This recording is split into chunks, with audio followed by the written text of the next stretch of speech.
everyone, welcome back.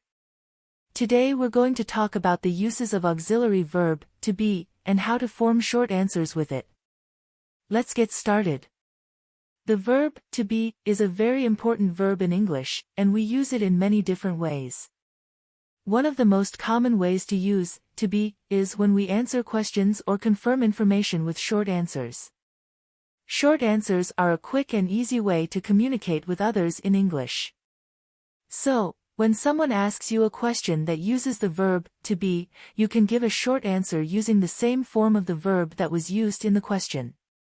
For example, if someone asks, "Are you hungry?" you can answer, "Yes, I am," or "No, I'm not." You're using the same form of the verb to be that was used in the question. The same applies to questions about other people or things. For example, if someone asks, "Is he happy?" you can answer, "Yes, he is," or "No, he's not." Again, you're using the same form of the verb to be that was used in the question. And it's not just in the present tense that we use short answers with to be. In the past tense, we use short answers in the same way. For example, if someone asks, "Were they at the party last night?" you can answer, "Yes, they were," or "No, they weren't."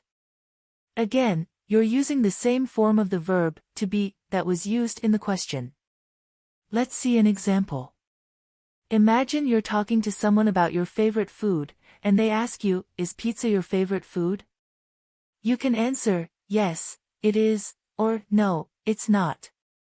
In this case, you're using the same form of the verb to be that was used in the question. So, there you have it, a quick explanation of how to form short answers with the verb to be. Remember, short answers are a great way to communicate quickly and effectively in English.